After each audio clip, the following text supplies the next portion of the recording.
Consider yourself an accessory. Someone to catch these words is a necessity. You can't deny that the blame isn't yours. If you're hearing this, you're an accomplice in her. I got the best, I got the best, I got the best listeners. Am I guilty of being word burglar? Sure, but if you're hearing this, you're an accomplice in her.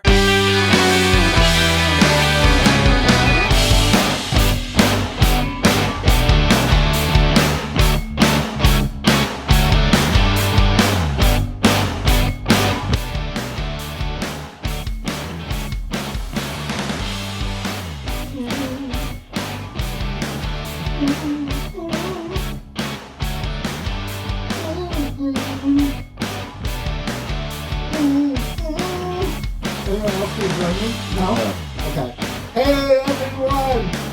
Welcome to Keeping Up With The Cardassians! For the 100th time. A proud affiliate of Ford Motor Company. Think Ford first. Bill Brown Ford. Marty Pearson. Buy a Ford today.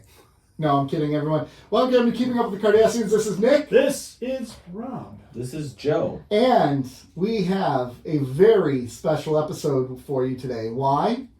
Because it's episode 100, which is Spanish for... That's on you. Yeah. It's Spanish for 100.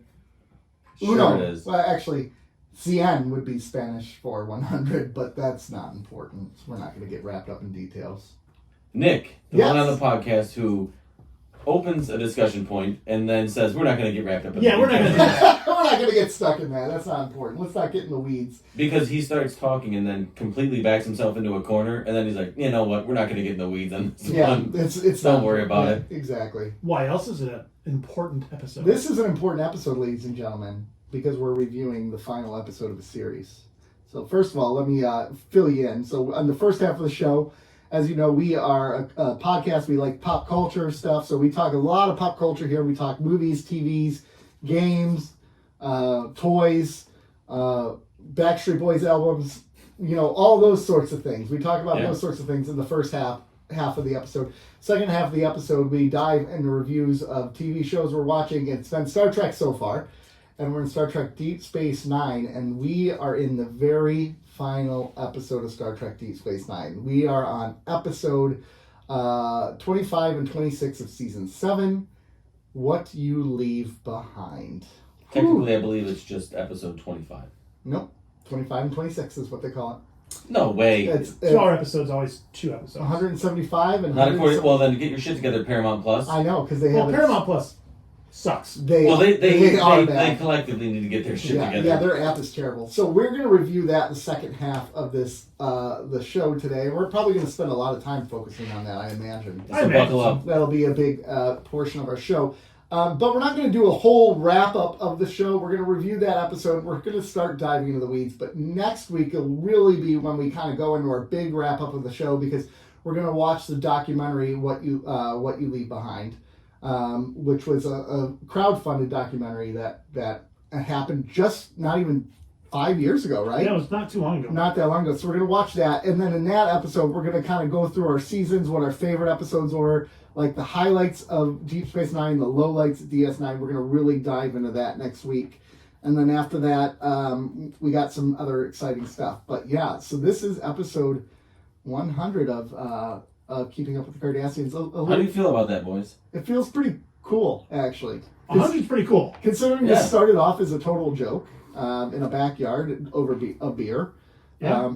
And we're like, you know, let's just watch it for fun. And then we got way into it, and you came along, and we got even more into it, and it's just become its own thing. 100 episodes. That's crazy. 100 You came out on episodes. episode 8, give or take? Yeah, give or So take. 108 will have to be a celebration as well.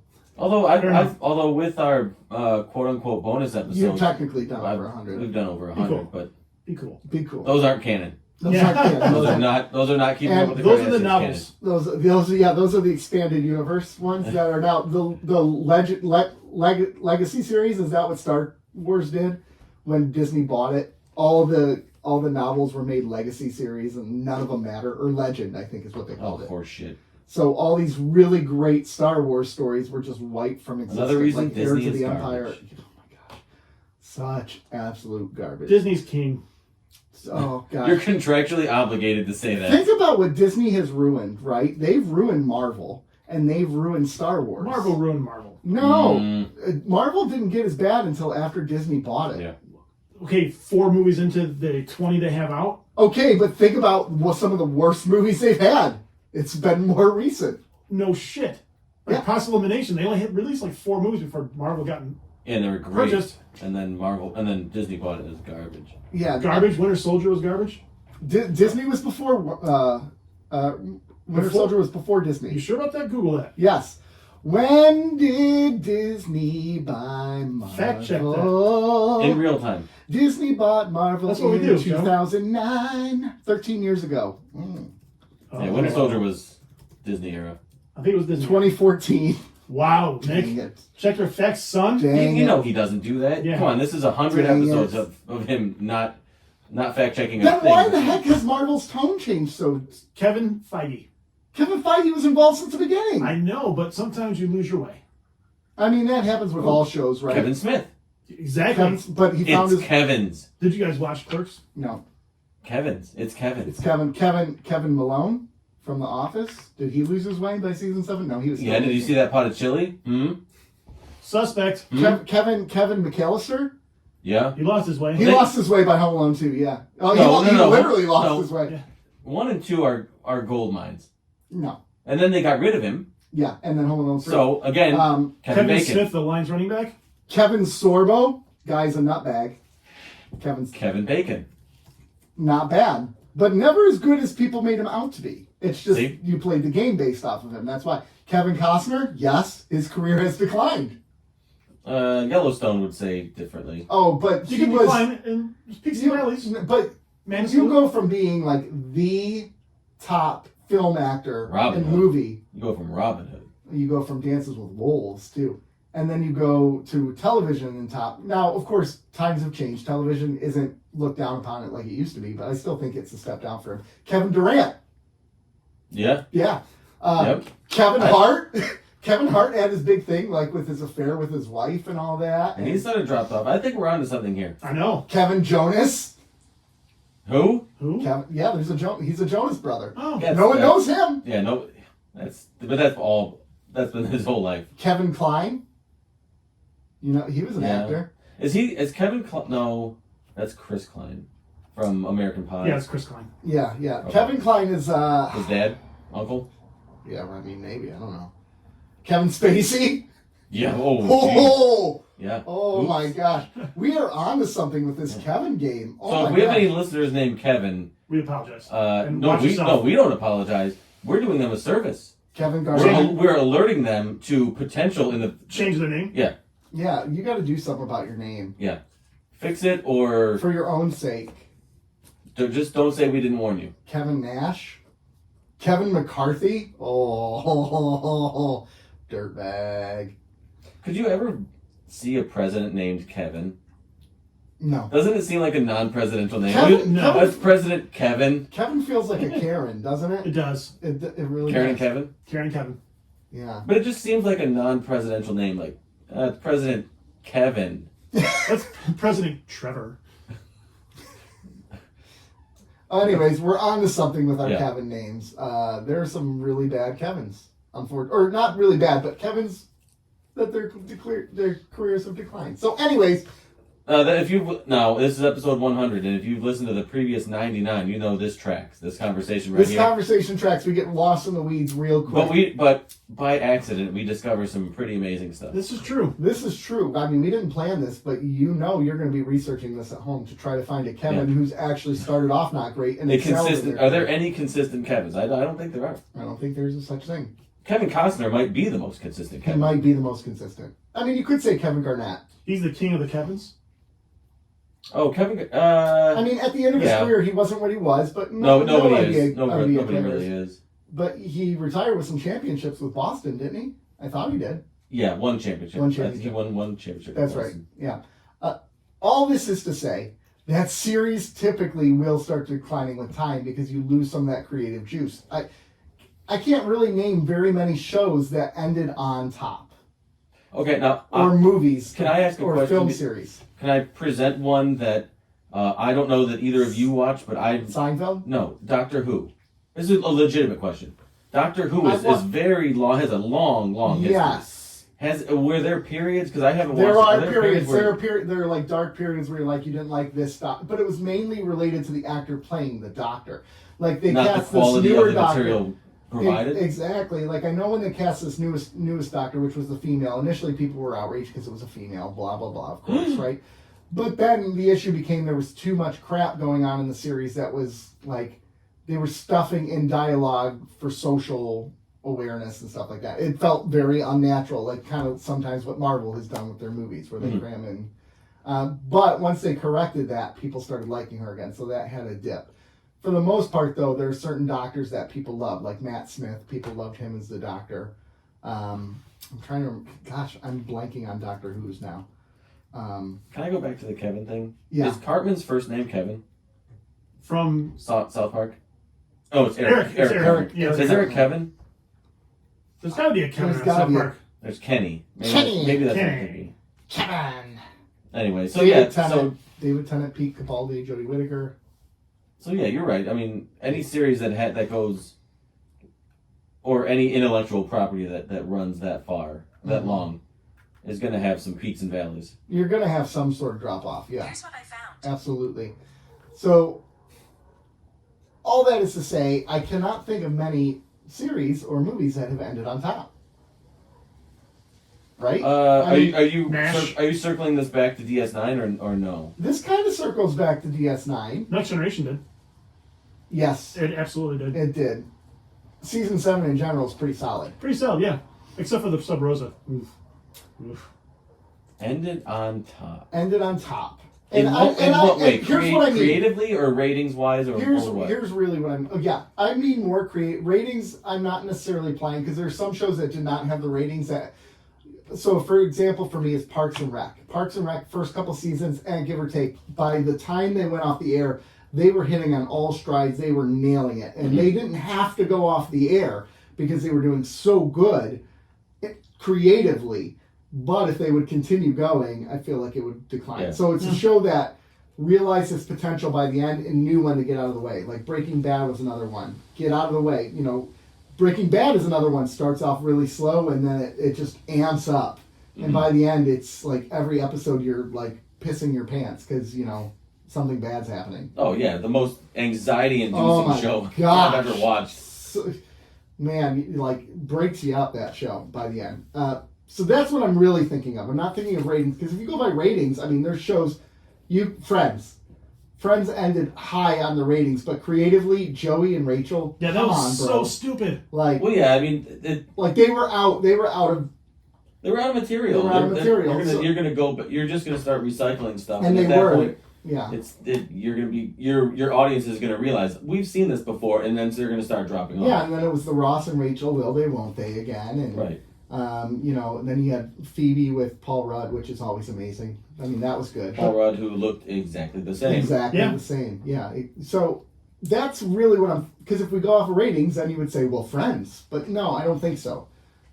So I'm talking about creativity, and it got better as the show progressed or the series progressed, like a movie, Now, TV show. According to us, season 7 of DS9 had some very low points. It did. It started off Yeah. in- Ebbs and valleys. this is probably the slowest I've ever seen a show start off a season this far into it. Yeah, it You know what I took mean? about Like, halfway. This is like that's like season 1 pacing. Like we don't really know what we have, or maybe season 2 or. Well, they didn't, right? Because they added Right. a whole new character, and it Mhm. changed the whole dynamic of the But by series. when they started to really get their footing, like halfway through, when they really started to get Hey back guys, to we're not going to write And Esri as much. focus on what they needed to focus and focus on. on the plot instead of like Fun jamming love this stories. character in our face every episode. It got much better. It's some of the best of the series. Yeah, easily. So that's why, that's kind of what makes me think about this is Deep Space Nine. So can you think of one? I think Boston Legal was pretty good at the end. See, I didn't watch Boston Legal. Again, I'm gonna go. I don't think it was the best, but I'm gonna go back to Seinfeld. I don't think it was ratings were Nine through seasons, 9 right? seasons, Ratings were through the roof. They had most of their stinker episodes are in seasons 8 and 9. But there are some absolute stone cold classics that almost everybody knows from those seasons. Serenity Now. Festivus. Everybody, the Soup Nazi, I think it was season 7 or 8. They had just... Oh, The Apology with the woman walking around naked in his apartment. Mm-hmm. So there are some, the Kenny Rogers roaster. Oh my gosh, Kenny, I love that one. But I mean, by that time, I think because Larry David had left the show, so they lost a little steam. Yeah. And so they had more writers writing these episodes, so they felt less fluid and more kind of like, we're going to take jokes from here. These are jokes that we've kind of wanted. We've kind of wanted to do these jokes here and there, and they're going to stick them all in an episode. Bizarro Jerry. I will say that I thought some of the non-Larry David written episodes were the best. Really? Yeah, I did. Like later episodes, or what I noticed is when I saw Larry David he's all of them. Oh sure, but He's there were some George episodes Costanza. where he didn't write where I thought were some of the better of the later series. Yeah, they had like Peter Melman. They had a number of good writers. The Muffin Top is season 8. The Muffin Top of the Muffin to ya! It's I love that. It has Summer great George. episodes. Summer Yada George. yada yada. Yeah, there's some really good ones in 8 and 9. But again, creatively, I think they were not out of it, but they were checking out. They were checking out, and and Jerry didn't want to do it, and I don't think everybody else wanted to do it. I think 9 seasons is perfect. I mean, like I said, there are a couple stinkers, a couple episodes where I'm like, that's not that good, or George becomes abstinent. That was a good one too. Mm-hmm. He becomes a genius. But I think that show has an almost perfect run, got out at the right time, and never went back. What would you say is the worst episode of Seinfeld ever? The worst episode of Seinfeld ever? Mm-hmm. The Puerto Rican Day Parade, maybe? That's a bad one, and that was season 9. Season 9. That was a penultimate episode. The worst... I don't know. That one's not very good. I don't know. There aren't very many that I think are bad, like actively bad episodes. 10 worst episodes according to Reddit. Here we go. I'm going to start with number 1, okay? Actually, I'll start at the very top. Start with 10. The Betrayal is one of them. No, I love The Betrayal. That's the backwards episode. I think that's a very cleverly written That's episode. where they traveled to India, yes, right? for Sue Ellen Mishke's wedding. Yes. I thought that was unique. That was 10. Number 9 is the finale. Yeah, I didn't love the finale. I don't love the finale, but if it's not a finale, it's solid. I appreciate it. I appreciate getting everything. It's basically almost like a clip show in some sense, right? Because they're recounting all their crimes and the Bubble Boy. I like the Bubble Boy. Bubble Boy is a great episode. I like the Bubble Boy. The Stand-In. The Stand-In's good. I don't remember that one. Maybe just Jerry visiting an old friend in the hospital to get him to laugh, but it didn't work. Yes, I remember that one. Yeah. The Deal. Oh, between good. Oh, now I know why people don't like The Deal. Because Elaine and Jerry. Yeah, because it sort of explores their relationship, which wasn't really the show. The show was they're not a thing, and they're gonna do, and everybody's kind of their own thing. Yeah. But they tested it, and it didn't do well with the audience. I like it because I think it's a unique look at their relationship, and they ultimately didn't go with it. Mm-hmm. So I like that episode. The Susie, where she makes up the name of a person and then kills the person off at work. Okay, that one's okay. It has some moments. I think that's the anti-dentite episode. Yes. Where Kramer and Mickey fall for twins and they can't figure out who likes who. Yeah. Yes. The Dog, season 3, episode 4. Male Unbonding from season 1. That one I His wasn't old a fan. pale Joel, yeah. That one's just okay. Well, I didn't kind of like how mean Jerry. I mean, that's the whole point. Jerry's kind of a mean guy. He's kind of a jerk. Like that's the whole point of his character. They're all kind of jerks, except for Kramer. Kramer's just kind of Kramer's Kramer. just quirky. He's just Kramer, but they're all kind of jerks in their own. Elaine becomes more of a jerk because she becomes a caricature. Yeah. Oh yeah, definitely by the end, absolutely. But that's what they have. That's it. Mailing up on bonding is one. Well, yeah. Well, they have one of the worst is the Seinfeld Chronicles, which is the pilot, right? Right. So I get that. When this list goes best to worst, then it has the Chicken Rooster, which is great. Puerto Rican Day, one of the worst. Yeah. Best, the Comeback. Worst, the Baby Shower. Best, the Strike. Worst, Strike is the festival. Worst, the Stakeout. Best, the Summer of George. Yeah. So I mean, Summer of George. obviously there are episodes that weren't as good as others, but But ultimately I think once you get past maybe a handful of ones that you're like, those are actually not very good, I think you're sort of nitpicking. I think you could say though with Seinfeld, and it doesn't have to be everyone's favorite series. I get it's not. Even at Seinfeld's worst, it was still better than a lot of shows that were out or are out today. Even at its worst. I agree. Rob won't agree. Like, think of a show you really love, a comedy you really love, and think about some of the worst episodes. They don't hold a candle to the worst episodes of Seinfeld. Can you look objectively at a series that you love though? Scrubs is one of my favorites. I think you can. The Office is one of my favorites. Some of the Office ones are really bad. Like, The Office after Office dropped big time by the end. when Michael Scott leaves the show, it drops off. That hurts it, but it's more they turned all these characters into caricatures, right? Kevin Malone became a caricature. Andy Bernard became a huge joke of a character. Then they add Nellie, then they bring in Gabe. Jim goes from this likable guy to like kind of a jerk. Pam goes from like this cute, innocent person to a shrilly shrew. Shrilly shrew? I don't know. You got it. Yeah. The only character that I think really stays consistent is Angela. Well, yeah, because she's always been a background kind of character, but I think Creed stays consistent. Creed is. Yeah. Dwight doesn't either. Dwight gets a little too zany. Dwight was always the guy who was not in on the joke. Dwight was never cruel, and then Dwight becomes cruel at one point, and that was Dwight. I think he had cruel tendencies. I don't know. I watched. There was like a 45-minute thing on YouTube about this, like what happened to The Office, and they go deep into these characters and exploring their psyche. To me, Dwight was a character in the beginning, and maybe the first half, or maybe more than half of the series, where you could identify that character in real life. Like he existed. People worked with that person. You're like, I know this person, and it had a sense of realism, even if he was kind of quirky and zany and like. Well, that's the whole show. Like he's a conspiracy guy, right? Everybody there's a lot of conspiracy guys now, but like he became somebody. He felt in the beginning like he was not smart enough that you couldn't trick him, but smart enough not to get duped. I would agree with that. Whereas later in the show, he's kind of a dummy. I mean, he really wasn't dumb.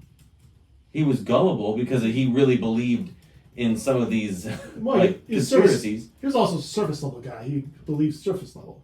Yeah. I don't know.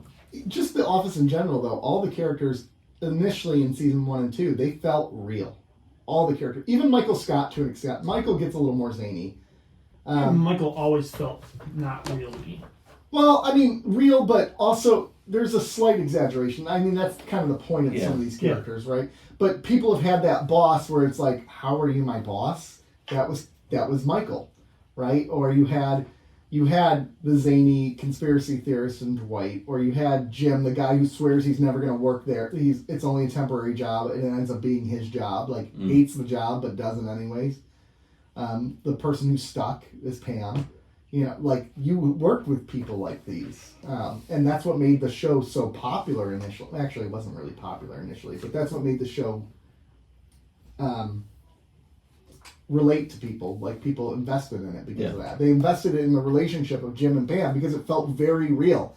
Like a work will they, won't they. That felt extremely real. I'm sure a lot of people probably had people at work where it's like, either they were very close to, or people were like, are they, like, they flirt a lot, or are they a thing? Yeah. You know what I mean? I'm sure people, there are a lot of people that have met people at work. Yeah. So that's a very relatable scenario. I think people say that about us on the show, are they? Will We they? are. Well, Will we they, are. won't they? Yeah. We have. Yeah, we We have. have. You don't have to will they, won't they. We have. Then they're Well, done. it's episode 100. We should put everything out on the table. And let me tell you, it was not what we expected it to be. It was better.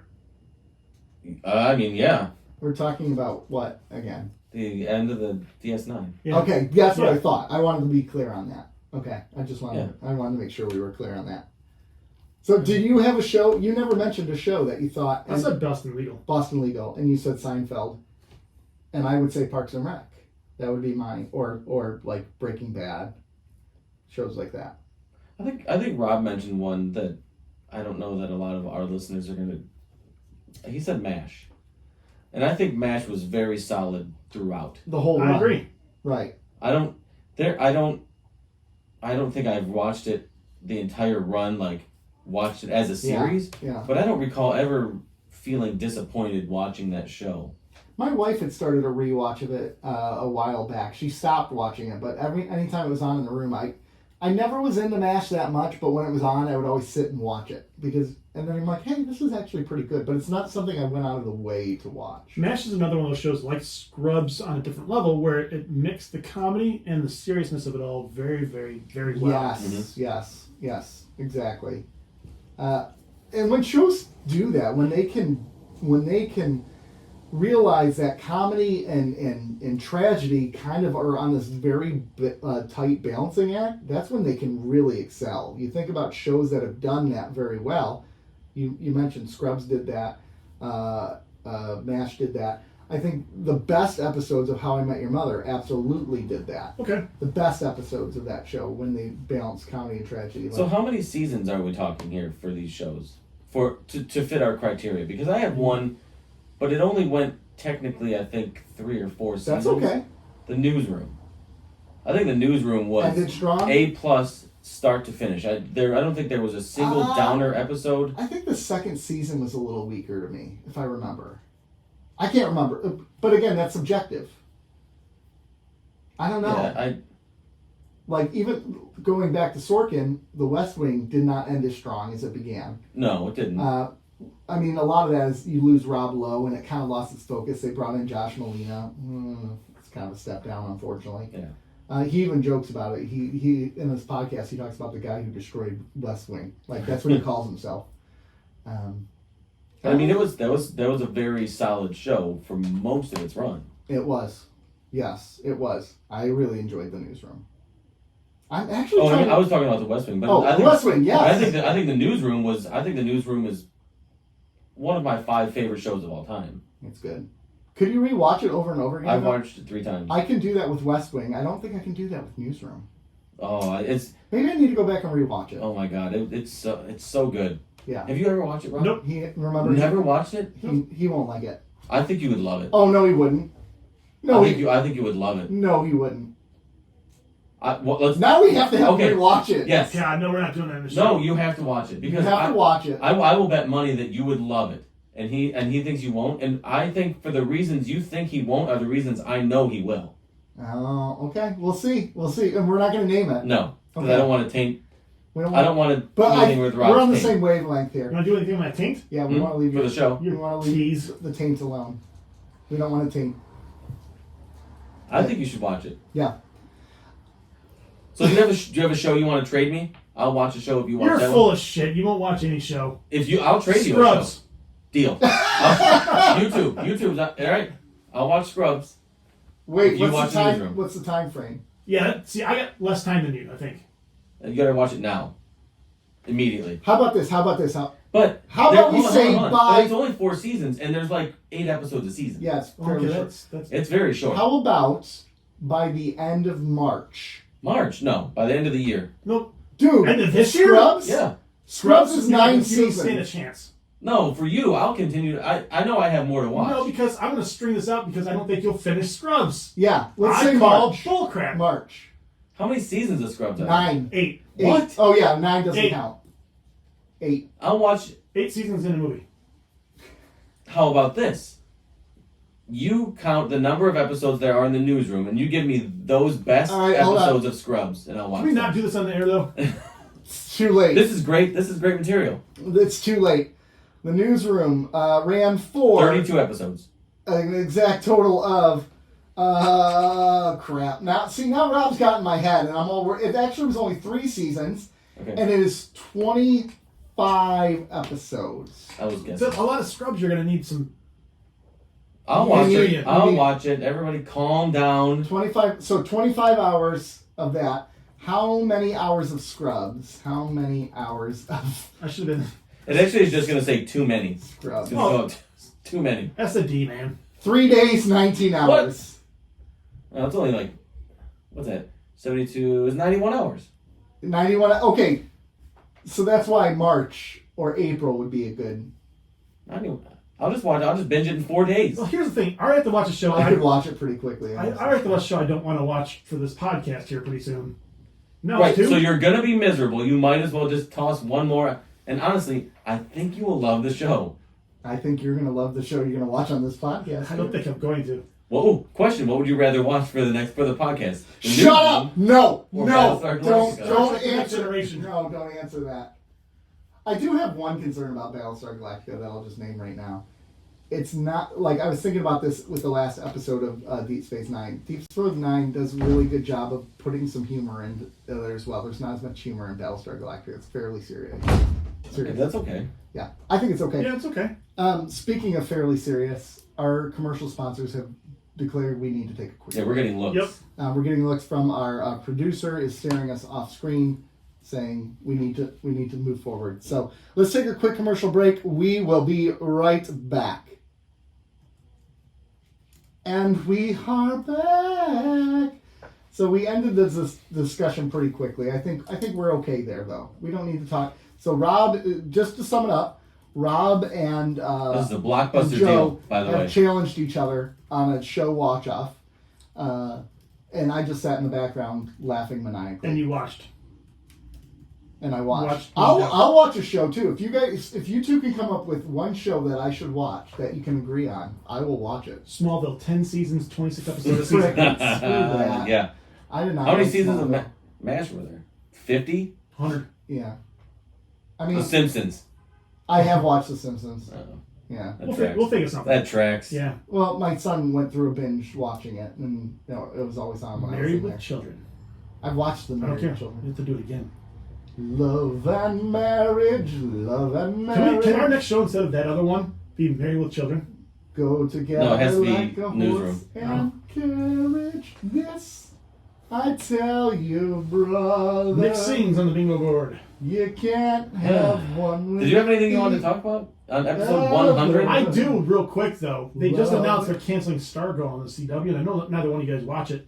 But it's actually a pretty quality show. It's good for, like, a family. Mm-hmm. And it signals pretty much the end of the Arrowverse. It's just done. It's probably a good thing.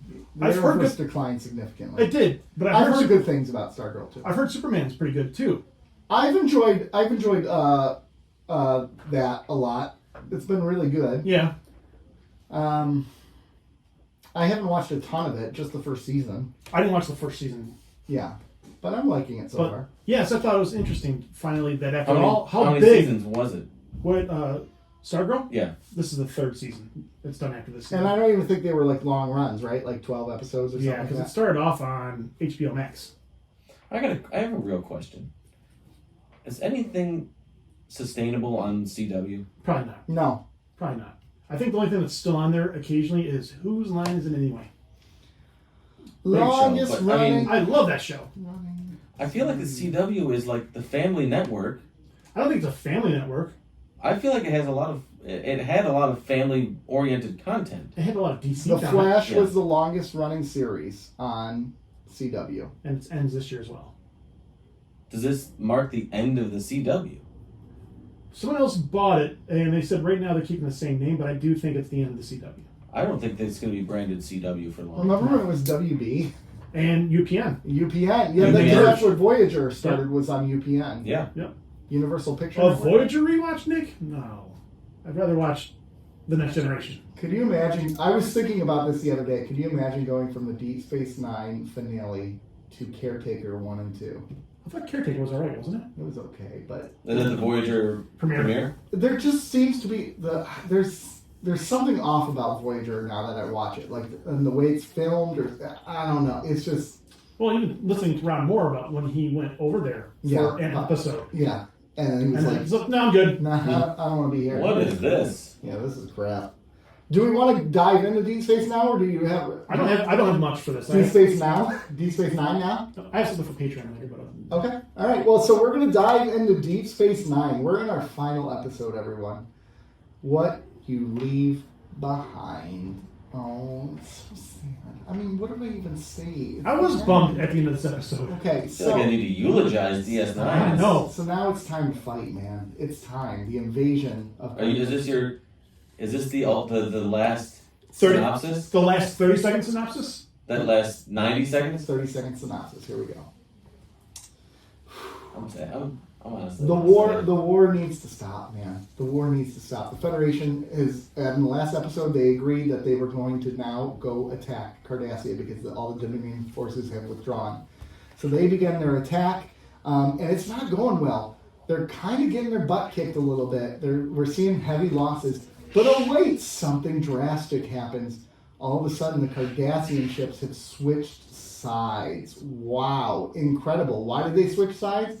Well, because Damar's insurgency is going really well on the surface.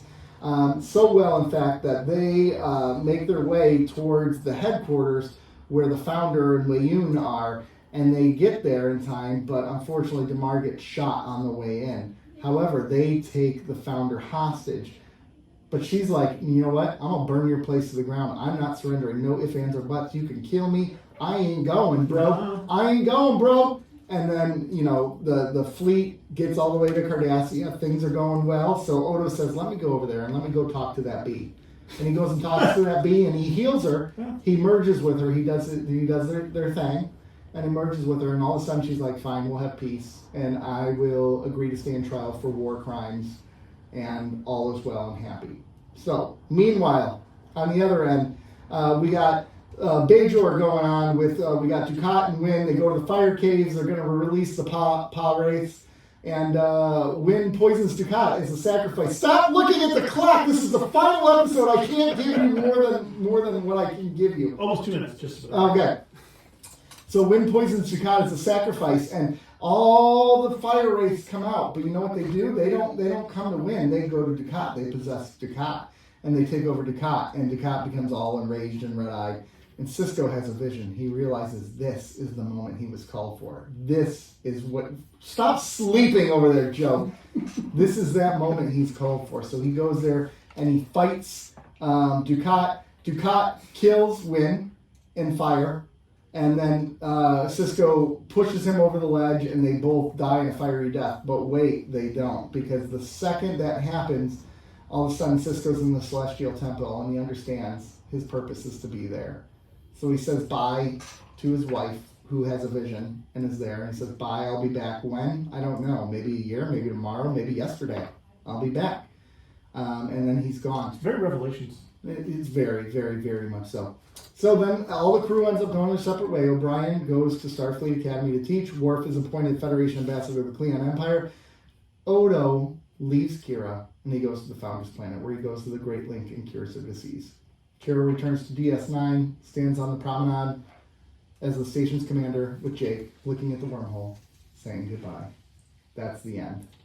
That was a 30-second recap. I didn't even say that was going to be 30 seconds. This is the final episode. How do you make that 30 seconds?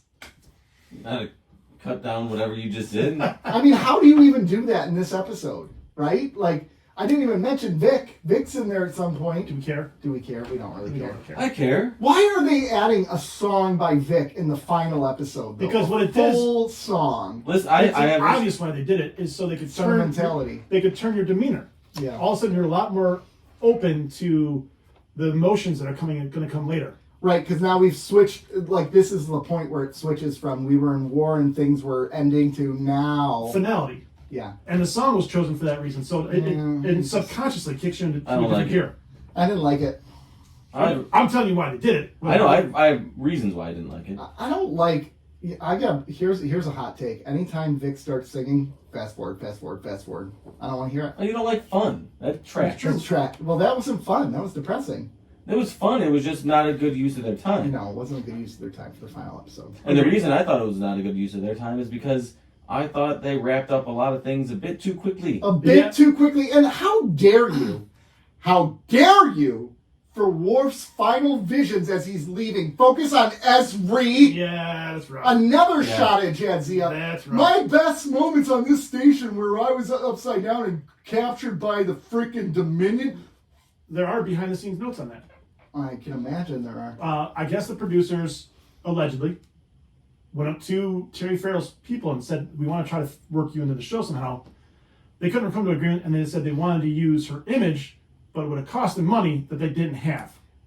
No, it wouldn't have. They had the footage. They could have used her footage. I'm just saying, The production. It's a clip. They can bring in footage from her from previous They episodes. still have to pay for it, though. Anytime you use an actor's image, you have to pay for it. Pay the freaking money. But they had already paid her for that footage. They've already paid. Yeah. So does she own that footage? She would get residuals off of it, but she wouldn't have to get paid. So if they've already filmed the scenes, they had the money. They had the money. They didn't have the money. They 100%. They had the money. They refilmed, they reused stock footage for the entire battle. Yeah. They didn't have the money. They had no money for this episode. Well, then that's on whoever runs their accounting department. Screwed up. Well, it's actually. You know what? They blew their budget on these damn Ezri episodes, episode 1 through fucking 15. Yeah, they did. You're right. They absolutely did. Oof. But let's not focus on wait. Ezri. So Now I know why. Now I know why Cisco was in a white bag. They didn't even have money for a green screen. They didn't have money. Yeah, they're just. It's just white background. They're like, oh, all right. Where do we start on this episode? Because there are some things that really bug me very deeply. Let's get the bug thing. I want to get Cisco the bad stuff out first. Cisco abandoning his wife, his soon-to-be child, and his son Jake. Okay, so first of all, you're right. Because that's one thing that's bugged me about this episode since it aired the first time. He just bounces too. Like, oh, I got a vision. Now I got to go now. He bounced. So here's what the writers are thinking, I guess. You know, he didn't have a choice. Linear. Yeah, he didn't have a choice. Blah blah blah blah blah. He had to go to the prophets and spend time with them. Whatever. But it's still bad. It's a bad look, dude. Spend time with them. They're not going like to brunch. No, he's going to. He said he might be back tomorrow for all we know. But that's what I know. Here's the thing: if time isn't linear, he knew what he had. If time isn't linear, why is he even saying goodbye to anyone? He could have just been there. He could have been there a millennium, and they wouldn't have known it. He could have come right back. That's true. And that's how they should have done it. Like, I went away. I was gone. You don't realize I was gone. I came back. I guess there's a new comic book series that covers that. I mean, I just don't like it. I don't like that ending for Cisco. It does not fit. That he would have been... He never even said bye to Jake. That's a huge problem I have as well. Mm-hmm. This whole series, really, one of the most endearing things about this series was the relationship between Jake. That was my note. It's one of the better relationships on this show, and it's one of the better father-son relationships in TV. And adding this component to it, like this racial component of the black father abandoning his son, is now there because of that, which is son and wife, primarily white writers, right? And they probably weren't thinking that way, but if you were a black television viewer, you might see that. Again, production note: they wrote it where he was not coming back. Like there was no mention of him coming back or whatever, but then Avery Brooks stepped in and said, we have to do something to correct that. Yeah. I like the time isn't linear line because that goes back to the opening, the very first episode. Yeah, it was a throwback. To the Cisco. You exist here. So I've had a huge issue with that since this first time this episode aired. This really bugs me. I think it sets his character back significantly. And how can you do this in the final episode? That just really bugs me. Now, maybe his thought is, Jake has grown up. He's a man now. He can handle his own. Part of the reason why he would never leave Jake is because he wanted to help him grow up to be a good, strong, independent person. I don't know, but that really bugged me. Or maybe we're going to have a version of The Visitor where Jake tries to get him out of there. Ooh, better version of The Visitor? Fuck you. Not possible. Because you can't improve crap. You gave it a 9, you idiot. I know. I'm just joking with you. I'm giving you a hard I know time. I gave it an 8. That's very good. That's very good. Some people give weird things 8s around here. I know. So that's my first problem with this. My next problem is with Odo. Okay. He was never going to leave, and now he decides he's leaving. We know, by the way it works with the changelings, that the second they link, They know all their thoughts, which is why the founder says, I'll stand trial for war crimes now, right? Because she knew what Odo was going to do. Exactly. So she knew in that moment, before that, there is no way I will ever give up. I will have them decimate you and destroy you. I will let billions of people die. I thought that was a fantastic mini monologue where it was the taste, or what is it, like the taste of victory will be as bitter as defeat, the sting whatever of it was. defeat. Yeah, exactly. That was brilliant. That was a brilliant line. So we know from this that they can change their thoughts instantly. Now, when Odo's saying goodbye to her on the planet, he's basically like, well, I have to stay with them to help them change their thoughts towards the solids. We already know that doesn't work that way. He would have instantly changed their thoughts. Well, I think you're thinking about it a little bit too much. I think no, he would have instantly changed just her thoughts, right? He only linked with her. Right, but then he went and linked with all of them on the planet. So he could have linked and then come back right away. But what if the deal was, I'll turn myself in, we'll do this, you have to change your minds, but you have to stay. That's the deal. We save all these billions of lives. They need somebody. But they need somebody who's going to keep them on the right path so they don't go back to being bitter. I mean, I suppose that's a possibility. I don't think it's a possibility. I think that's kind of what the agreement was when they linked. That he would go back. Yeah. In exchange for ending a war. And I also sacrifice. think it's a shot at Kira that the founder did. Because she knew it hurt. No, I don't think so.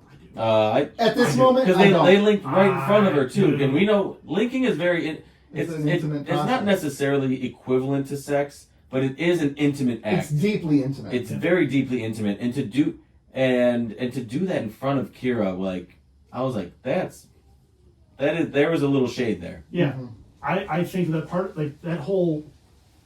It's more unspoken part. Yeah, it's more like this is something that you'll never have. This is something just between us. Like you could never possibly be this intimate with Odo. Yeah, she didn't want Odo to be with a salad. So what better way to make sure he wasn't?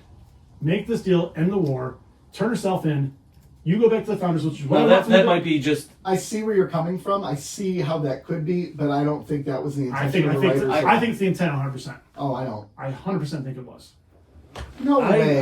I'm kind of in the middle there. I don't think it was directly the intent, but I think it was probably some sort of subconscious intent to get Ira Burn the show. Let's do this. I'm trying to. I'm actually trying to get him and the gentleman who made What They Left Behind, or What We Left Behind. He actually was the spearrunner for that. Yeah. Yeah. I was Stephen Burr. Yeah. Well, there's another gentleman who they're co-producers or co-directors. Okay. I've been trying to reach out to them to get them on to discuss the documentary with us. Okay. But yeah, I think that was 100% their intention.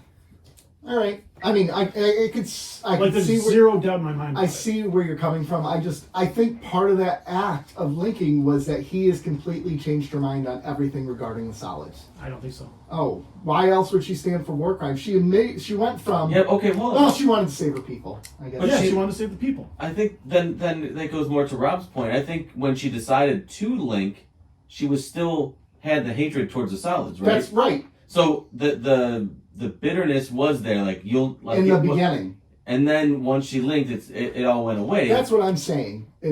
But you're saying in the link. But that means I think there's a whole negotiation process in that split second happened, and I think part of her caving was, I can them over, I can send him back to the people, which is what we've always wanted. The link has always been more important than the war, and they were all dying. Yeah, and they only wanted to get Odo back to the. Yeah, because she even said that, like, people are dying. The founder has wanted Odo back in the Great Link since they met, and she will do whatever she can. And she's always not liked Kira because Odo likes Kira. Right. Is in love with Kira. I 100%, no doubt in my mind, think that was all kind of unwritten, unspoken parts of that process. You know what's fascinating about this link, right?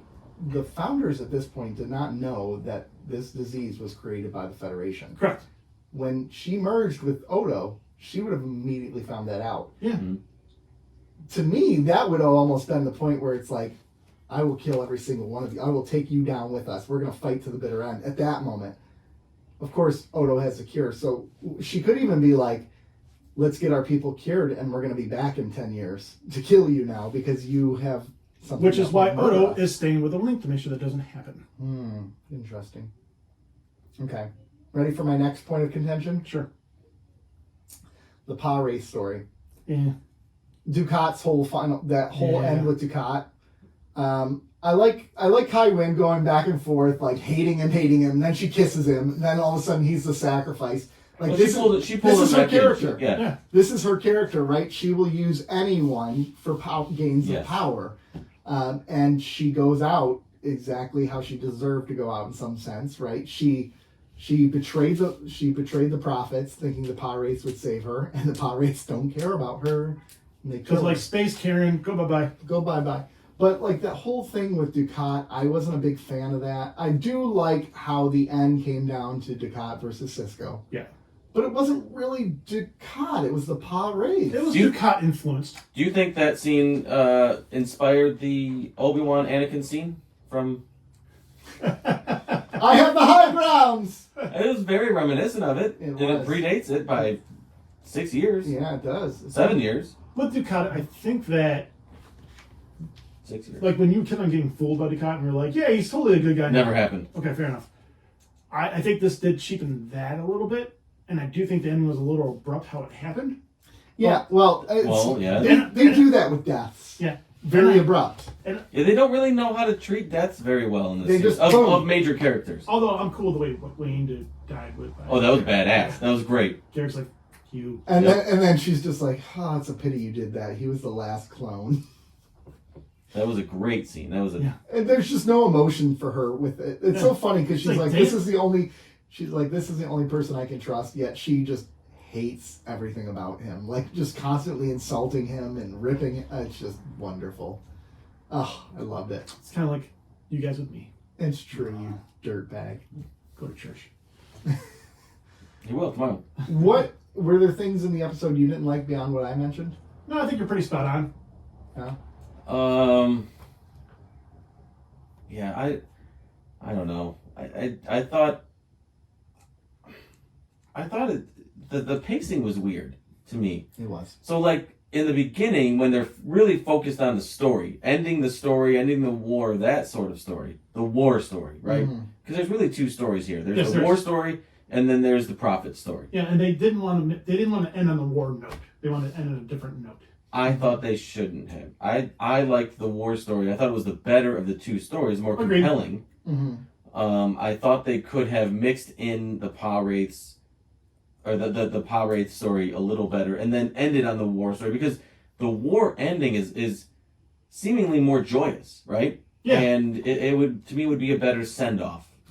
This the ending with the way that they did Cisco was it reminded me of the Lost.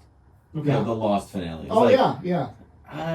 all right, I don't really like it, but it's fine. I guess you can interpret it however It's you want. open-ended. Yeah. Right, you got There's no finality. right, and if you're gonna kill him. I thought It would have Again, been okay to kill him. it would have been okay to kill him. I thought ultimately I don't think it would have been okay to kill Odo, because they obviously had more plans for him. Yeah.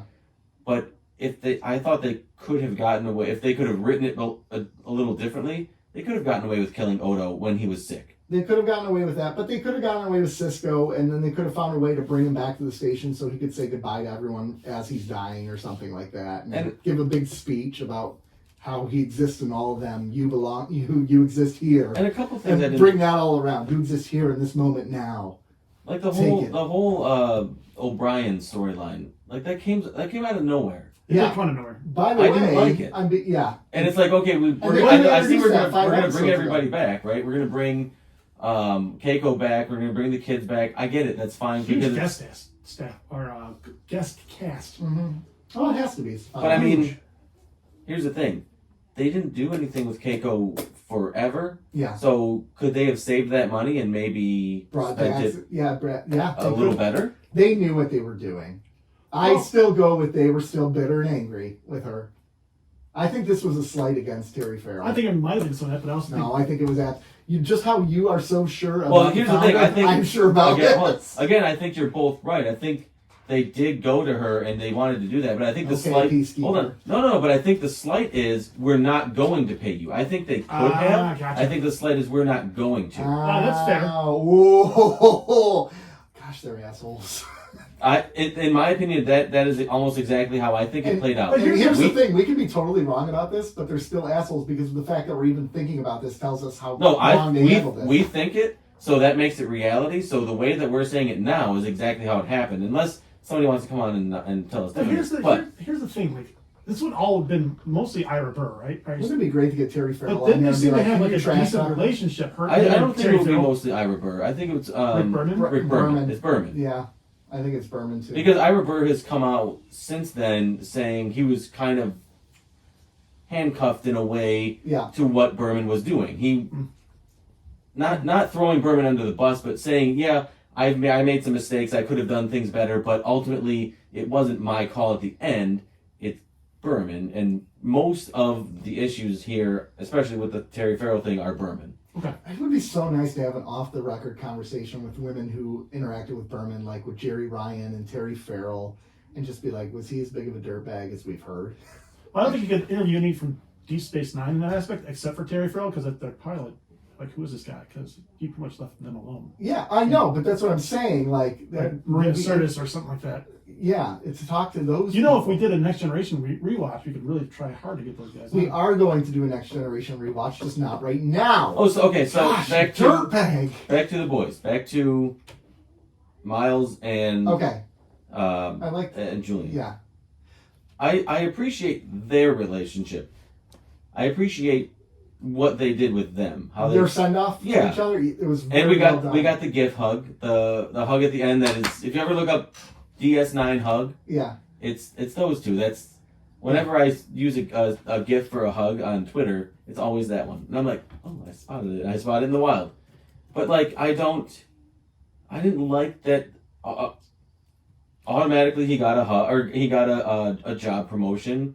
And they're just going to send him off, and that's kind of it. We're just like, but it makes sense for him how much he's dealt with the whole family issue for a while.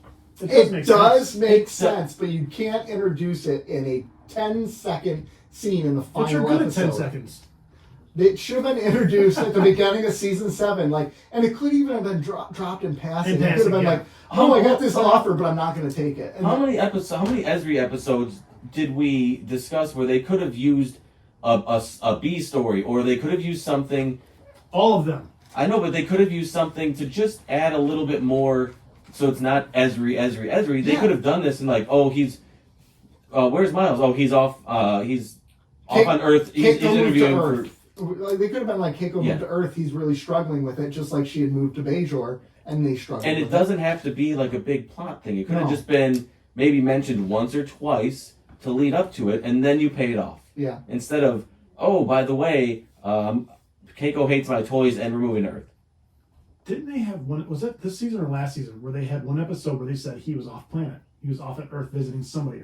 Wasn't there one this season or last season where they mentioned that? I don't know, but even so, even if they did that, I'm just curious. That's just me thinking. I guess reaching. I would like some sort of direct mention of the Academy. Yeah, the Academy, or even him mentioning like aspirations. What are your aspirations? You've been engineer here for X amount of years or whatever. Do you have any aspirations beyond what you're doing at DS9? I don't know, anything, but and to be fair, they have shown him to be a really good teacher. I mean, he teaches so many people. He taught Nog and Jake. Yeah. And Ron. Yeah, exactly. I think Ron taught him. Yeah, because Nog was a genius. Well, now he's a Nagus, so yeah. But they did a really good send off with that. The setup to it was not great, but their goodbye was really good. Him finding the Elmo piece in the other room. Even Bashir and Ezri's like, let's go do the Alamo, and he's like, no. Yeah. Like that was cute. Like that showed you the love that these two characters shared with one another. Not Ezri and Bashir, because who gives a care? And don't start the episode with those two in bed. Come on, bro. Hold on, there's a couple things. Care. I love that you said, who gives a care? Yeah, exactly. That brings me back to childhood. Like, I'm really mad, but my mom and dad will not let me swear, so I don't give a care what you just said. Sorry. But like, the other thing is like, I don't give a care because I like morning sex. So I'm like, yeah, that works. I'm good with it. Okay. The other thing the thing that I didn't like was bringing back the innuendo of the Spots. the spots. Oh yeah, He's It's a like- doctor for the love of because God. that was I know, but- Jadzia's thing. Yeah, I'm like, don't you dare repeat that line. Yeah, That was That was Jadzia's. Jadzia's line. Yeah. Don't you dare. And it's like they go. We already all the know way. they go all the way down. We know because Jadzia has told us. And he's a doctor for the love of God. Yeah, he should know. He's seen Jadzia naked. He had Yeah. to do the autopsy. He had to save the. Oh, that's a the bummer. symbiote. That'd be a bummer to be like somebody you thought was really hot, like you had a big thing for, and then you have to do the autopsy on their dead body. Turn off or turn ultimate. I knew you were going there. Find out on Patreon. Oh god! Can we? On that moment, can we take a very quick commercial? Yeah, go break? ahead. So we're gonna take a quick commercial We have break. We know we sponsors? spent a lot of time talking about what we didn't like, but there are things we did like, and Absolutely. we're gonna talk about. We those. want to end on a good note. We're going to come right back from break in a second. We're going to talk about what was great about this finale. We'll be right back. All right, gentlemen, we are back. So we've talked about how Ezri sucks. We've talked about how Cisco sucks. We've talked about how Odo sucked. Dukat sucked. What didn't suck? Oh, I got one good thing about Ezri. Uh-huh. We only got one season.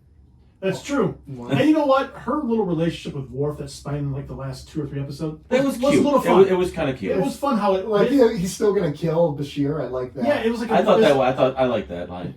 And Jadzia said I didn't have a sense of humor. That was kind of fun. Where should we move? Minsk. Yeah, Minsk. he just kept to it. Because that's where he lived. He lived in Minsk Yeah. with his step parents. So, but I think that like that little relationship that spawned these last 2 or 3 episodes was a lot of fun because it's kind of like he was a mentor Yeah. almost. It was. He And he got the banger. That's true. Got that- So we're good. the best have fun with mentor. have fun living up to that best year. Right. He's only got Don't half. we have 2? Yeah. That's the rumor. Oh, that's terrifying. For Bashir. I know. I barely know how to use the one I got. Can I get another You one? should see the toilet seat, man. It's a wreck. I can't keep control of that thing. Oh, anyways. I have questions. Yeah, I know you do. But I'm not going Let me to try you, Can I ask one question? Go And ahead. it's not. Uh-oh, Okay, it's going to be a it's- non-PC question. Here No, we it's go. not. It's. Are they both? Is it like one synchronized bio- swimming? Can one be can one be aroused and one not? I was going to say it's one everything- biological, like it's No. one for... Like, are they procreation and in? one- Are they in sync like together, or is like? I don't know. Is like one more for pleasure and one more for functionality? I don't know. They said was it Discovery that said that?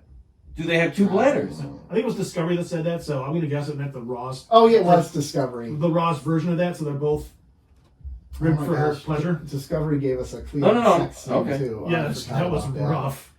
Oh. I'm just. But do they both get aroused at the same time? I think so. All right, so it's like a synchronized swimming team. Why would you need to? Why would you not want to? I know. I mean, I'm just curious. I just need to know, I guess. If someone was like, "Yeah, we're gonna give you another one," wouldn't you just literally double down? I can't. I just said I could barely use the one I Yeah. got. That's too much responsibility. And what if you were wired to have 2 and you just don't know it? Oh. Ooh. It's a possibility. Anyway, Yeah. so the finale was great. Was it though? I think the finale was very good. Okay, I'll say Yes, very good. I think it was great. I think very good is a good way to put it because there are good things about like maybe the way they executed kind of your what do they call it, the feels at the end. Yeah, They did a good job with that. Like I- when they panned away from the station, I was like, oh, this is, That was a good final scene with. I was like, with, really uh, bummed. I like Kira. I didn't from like it. the final scene. Really. Yeah, What would you rather have? I mean, Cisco there. well, no. Given what happened previously, I think those are the 2.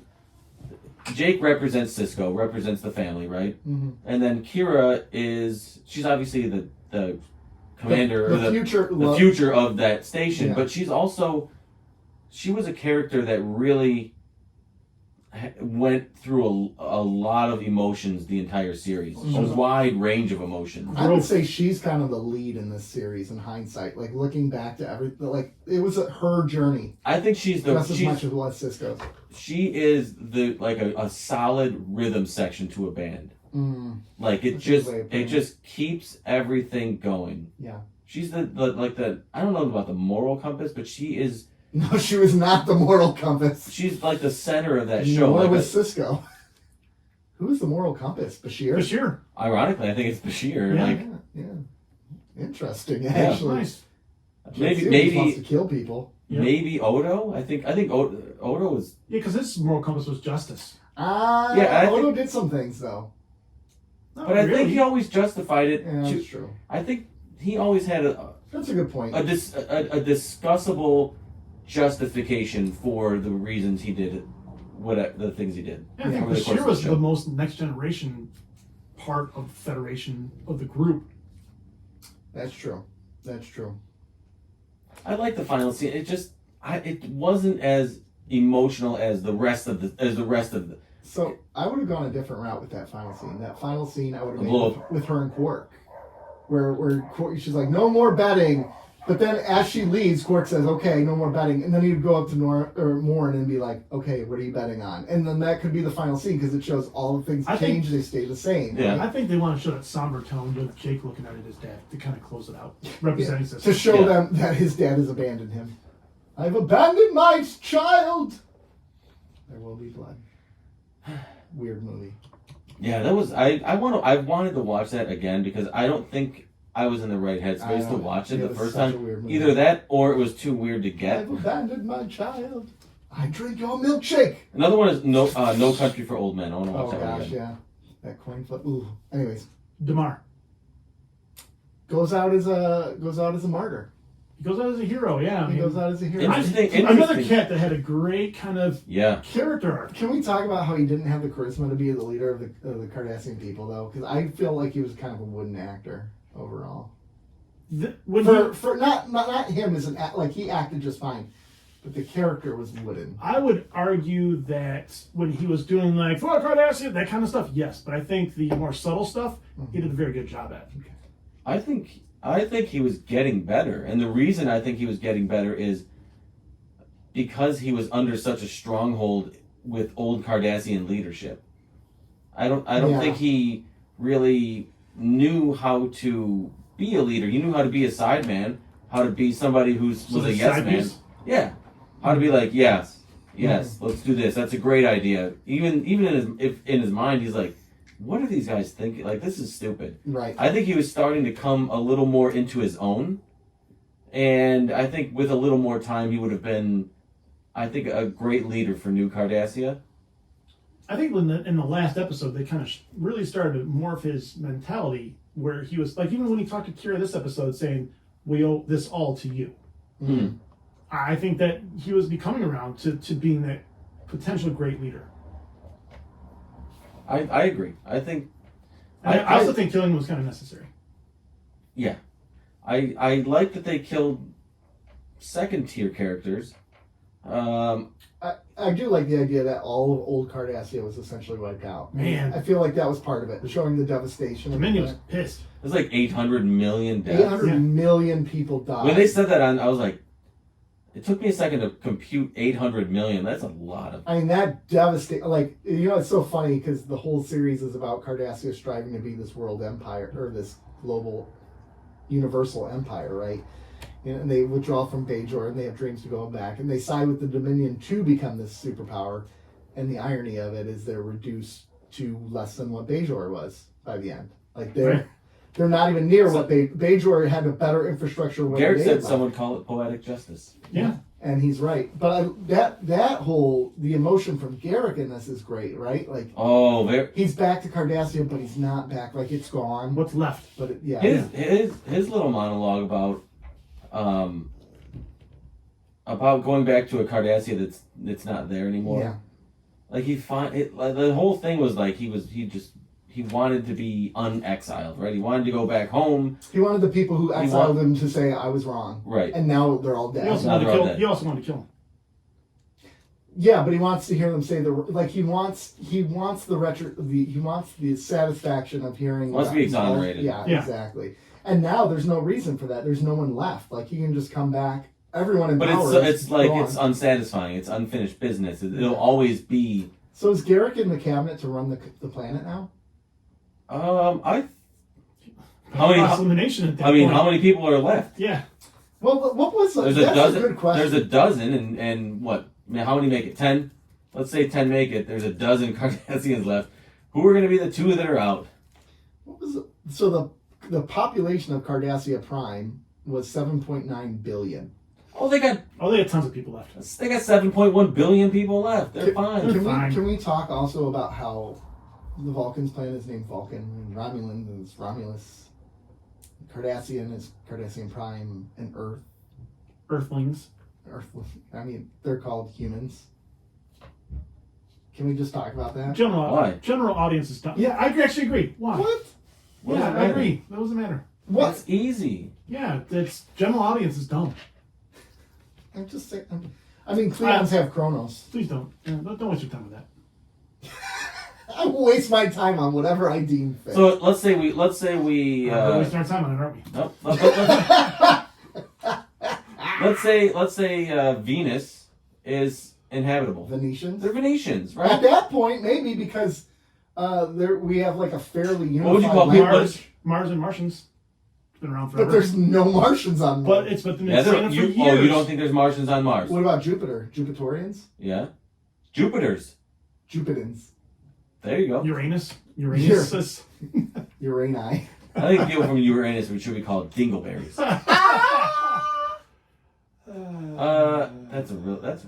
That's toilet humor. That's potty humor. I will say the one battle scene where the Defiant the Defiant flips. That joke That was pretty stunk. cool. Oh, the fake Defiant? Yeah, the fake Defiant where it flips over. That was Defiant pretty cool. and name only. Yeah. The Dino. Dino. Dino. Defiant and name only. Defiant and name only. It really is. It really is. It's a fake Defiant. I like how they draw blown, attention. I wish to they would have blown it up again. They should have blown Cisco up with the old fake Defiant. For cheating on the new real Defiant. But I do appreciate how they made point, like, he's like, you hear the ship? Ship doesn't sound right. You know, I like that. I dug that at the beginning. Yeah, what were we talking about before Nick got us off track with the Cardassian. Garrett going back to Cardassia as in government now. Oh, I wanted to ask a question. So 7.9 billion. Yeah. They lose 800 million. Yeah. So they essentially, let's call it 10%. That's right? a lot. Is it though? Look what happened with the supply chains during COVID in this world. We didn't lose 10%. We did not lose 10%. We lost 1%, if that. I didn't even think it was 1%, was it? In the United States, we did. And other countries had significantly more deaths than we did. So even that, I mean, devastated the supply chain. So imagine what would happen with that. And not only are 800,000 dead, 800 million dead, but the infrastructure is wiped out. So it's not they just most of the cities on the Cardassian. Isn't it? But it's insane to think that 90% of Cardassia was saved, or Cardassian population was saved, and it's going to take lifetimes to come back. Mm-hmm. That's wild. It's wild. Yeah, it's wild. Like 90%. If you said you're gonna go into war, but you get to keep 90% of your whatever you take with you, that's pretty good. I would think if you're in a war and you keep 90%, pretty damn good. Now Andrew Robinson did write a book about Garrett called A Stitch in Time. Takes place after this. Where it takes place after this, and he goes into government on Cardassia, and he turns it into a democratic style of government, which I don't think tracks for Garrett. Hold on, don't ruin it for me because I want to read that book. Yeah, it's really expensive online though. Holy crap! I have ways to get it. Do you? Can you? Do I? Are there any listeners that want to? Can we start keeping up with the Cardassians library? Ew. So I want to rent that book from somebody. I do too. Can I rent it after At you? Cardassians Pod, reach out to me. Somebody. Make it happen, Captain. Make it happen. Make it so. Send that book my way. Make it happen. 734-494-0980. I legit almost just gave my address. Did you? No, not gonna happen. Joe OnlyFans. Joe's address is. Oh gosh. No. Yeah, that book is expensive. I just looked it up. $84. What? For a book? You can get the ebook for $9. Ebook. Well, he's narrating the book soon. They're coming out an audiobook. Oh, is that gonna be $9? I can't imagine. It's not gonna be 9. I imagine probably 20, 25. 16 used from 84-48. Yeah, no. A Stitch in Time. No, I'm good. Andrew Yeah. If someone wants to let me borrow it, though, Yeah, absolutely. Yeah. I'm a slow reader, though, so. Yeah, the time. I have to watch the newsroom now. Yeah, you shook on it. That's legit. You did. What else? I'm not watching an episode, so you So- told me watch an episode for Scrubs. But We've- Turn it on right now. I'll watch it right We've now. talked about Garrick. We've talked about Worf. We've talked about Bashir. We've talked about O'Brien. We've talked about Cisco. My point is, I think we talked about Quark last episode because I think that's really Quark's wrap up was the last Was episode. last episode. Yeah, I mean they did. And He his did points have a in good here- final line as and well. his whole point in here, he was pretty good. Like, Yeah. even- You get the sentimental Quark. Yeah, and Yeah. his exchange with Odo was priceless. That is goodbye Yeah. to Yeah. Odo. That man loves me. Yeah, it was written all over his back. Yeah. It's That written was a all great line. over it. And even like at the end where Kira's, And Odo's goodbye. He says, Yeah. "Tell Quark I said bye." yeah, even Kira's like, Even Quark. yeah. And they got to interact about what are you doing here, and he's like, And he puts on his tux. I like that at the end. I like His that. I like that he wanted everybody to stay, and I the reason he wanted everybody to stay not was because he wanted them around. He wanted them to drum up business. I guarantee it. It was like I don't want. These are all celebrities now. Like, Right. yeah. I want you around to drum up business for my new bar that I. think about it. How many Bajorans came to Deep Space Nine because the emissary was there? Probably They're a not coming significant now. number. They're yeah. not coming. Like, and now Oh, you don't. Hold The on. emissary's son is still there, and his new daughter the slash child. son. Yeah. So hold on. You don't think how many people travel to Jerusalem every year? A lot. That's a good point. Go where the emissary was, where he spent a majority of his Yeah. time. And saved the prophet Mhm. slash. Wasn't that in the in Lower Decks? It becomes like a tourist attraction. I could see part of that. I don't remember. I thought it was. It might have been. Like it became But like. everyone Obviously, wanted to Quark see- got super popular because he came off with franchises after that, Yeah. both in Come to Quark. Quark is fun. Picard Come to and Quark. Lower Don't Decks. walk, run. This is the original Quarks. Oh, you didn't watch it yet. You suck. Yeah, I do suck. But I mean, I could see DS9 still drawing a significant number of visitors, maybe even Well, now maybe they can, even more. now they can go to the Gamma Quadrant with a bunch of crap. Well, and that's the thing. It's no longer a scary place to go. There's no Right. war anymore. There's nothing, and Bajor is now in the Federation, right? Didn't we? No, we gotta touch. We gotta talk about that He yet. never went to the Federation. Nope. Because they originally, remember That Cisco was the kept him out. whole point of the series. Was I was to- going to bring that up. So originally, remember how Wow. they Cisco's the one that stopped it from happening in Reckoning, yeah. and because They never the whole Dominion arc thing. See, I had assumed once the war was declared, essentially, and everything got as bad as it was, that Bajor just joined. No. Huh. And the writers purposely didn't have it join at the end. Purposely. Yeah. To show an unfinished piece? Yeah. To say the work is not yet done. Not yet done, and it didn't need to be done right then and there. I think it was another shot like Rick Burning / Gene Roddenberry personally saying, yeah, not everybody needs the Federation. Yeah, okay, I appreciate that. I do appreciate that, actually, because Bajor didn't really need the Federation. They were doing just fine. Well, they still have to be on their station. They still were want the doing resources. What do you mean they were doing just fine? Now that And Cardassia ain't coming back, baby. Cardassians. Well, now they're not. Bajor Well, will be maybe just fine. not, but And Kai you Wynn said is they gone? were doing just fine. No, I think they they're weren't. rebuilding from being very much not just Yeah, fine. but that'd be You don't get that in 8 years. This would be the equivalent of after World War II, us going in and helping Europe and being like, well, since we're here, we're just going to stay here and take over your countries. No, we left after a while because they could maintain themselves. Japan, we left because they could take care of themselves. How long did it take though? Not that long. Japan was up and running within a decade. The Marshall Plan, is that what it was? The Marshall Plan in Europe to restore Europe? That did take, 25, 30 years. But, We're what? but They look were at only Europe now. 7 years from 7-ish years, right? 8 From the years. We'll just say 8 occupation. years. 8 years? From Oh, the 8 years. occupation. But look at Germany as a power. Look at, all these other countries that are, France, they're doing just fine. Sort of put this into context. France? I think Bajor will be just fine without the Federation. Are they accepting their aid? Absolutely. Do they need to become a member? No, they don't need to become a member. That's fair. Why do all the other planets become members? Because I'm sure there's some kind of benefit to it. Every Friends with benefits. Every Well, membership has protection. benefits. It's protection, right? The larger of a federation you're in, the more protection you have from people. Protection from a declaring war. peacekeeping exploration unit. No, but there is. Yeah, sorry. Sure. That's interesting though. I didn't even think about that. They didn't even mention. I mean, I assumed they had already been. Oh, they're peacekeeping. The Federation's peacekeeping. That's all you have not seen that in this series. No, you have not. Although at the You beginning, see that in Next Generation though. Oh, for sure. Next Generation is all about that peacekeeping. Yeah, but so I can see why they might not want to join immediately, where they're being sold as peacekeeping, but they just finished a war where they wiped out nearly almost 1 billion. I don't think they're going to cry over any Cardassians dying, especially old Cardassia, but nearly. We're going to call it over 1 billion probably in total. Oh, for sure. In the whole war. Do you think Kira can go back to Bajor now and people won't be disgusted with her for helping out on I don't think a lot of people would know. They'll know. I don't think a lot of people would. Military who knew that she was there? I mean, the Cardassians. Oh, yeah, I mean... The Cardassians so there. I guess and the the whole cell got wiped out. Yeah, I guess that's true. I don't think a lot of people know she's there. She was there. And no one has to know. No one has to know. Why would they have to know? She wouldn't want to tell him. Damar's not going to say anything. Yeah, Damar ain't saying shit. Why? Oh, he did. And Garrett ain't going to say anything because that's just Garrett's style. Yeah, it is Garrett's style.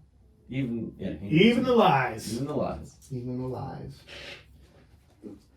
I mean, so knowing that this is the last episode, right? It did a fairly good job wrapping up enough that you're okay with saying goodbye. It did it a little quick, which is interesting because this was a 6-episode final arc, right? Going back, the producer said, we wish we would have started doing this earlier than we did. In other words, we wish there weren't Ezri episodes. They didn't say that. They just wish they would have done it a little earlier. That's what they said. Like what, episode 2? 1? Probably episode 7. Take it, pet. 2? Yeah. Because think about it, there was a There lot of meat in there that they could have done. Like they could have spent a lot more time exploring the Cardassian resistance to the Dominion. That could have been a really cool story arc to have with Kira there struggling with the idea of only if helping Ezri was leading it. Yeah, that would have been really fascinating. I would have liked to see more of that. More about O'Brien leaving the station. More about Sisko finding out that they're saying once his act is done, he has to leave, and him struggling with that. Or, like, will he, won't he, sort of a thing. I don't know. Just something more to give some emotional arc to it. But there was a lot of, oh, wait, he has to leave? Okay, that's it. Well, oh, wait, O'Brien has to leave? Okay, that's it. Oh, wait, Worf has to leave? Okay, that's it. Right? Like, just... all right. I know you don't like Worf, so it's like... Actually, I liked Worf more. His story fit. Him leaving as an ambassador. I thought he got a little better this season. I did. Yeah, he did. Yeah, he did. But his story, his write-off worked because it made sense. He was so close with Martok. He was in there the whole time. He helped get him. But that's a payoff to something that was written and built upon. Exactly. O'Brien wasn't. And we really didn't get that with Sisko. And we didn't get that. I don't think that's the purpose of the Sisko arc, though, is that they're so cryptic in what they were saying to him that he never knew what the hell they meant. And then finally he didn't know. And then finally it was force fed to him because he's gone. Mm-hmm. I don't know. It felt a little rushed, a little like he was just like, I know now, I'm gone. Well, I agree with that. I also understand kind of the writing aspect with you don't want to tell this character beforehand because you're telling the audience at that point too, and they didn't want to do that. But another part of it, and I know that you have to take some sort of artistic leap or whatever, but I think within 30 seconds of airtime, it was between maybe 45 seconds or a minute of airtime between when he is dancing with, when he's dancing at the party. Mm-hmm. Right, he's dancing with Cassidy. Cassidy Yates, baby. And when he sacrifices himself into the pit. It's a very quick. It's a very important. It's the most important piece of that whole story. And how easily he throws himself off that mountainside. I don't necessarily. Tackled him. I don't necessarily have the issue with that part of it. It's just how quickly how they got to that moment. The execution was so quick. How many times do we see this where it's building up to A versus B, and then when they meet, there's a monologue, and I'm going to tell you the whole reason of why I'm doing this.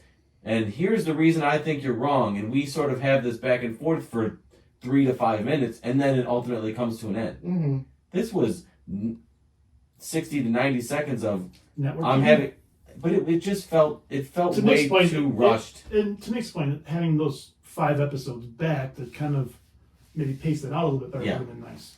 Because they did go away from the Power Wraiths for a good 2.5 episodes or almost 3 episodes. But that was good. For good reason. It was good good, reason.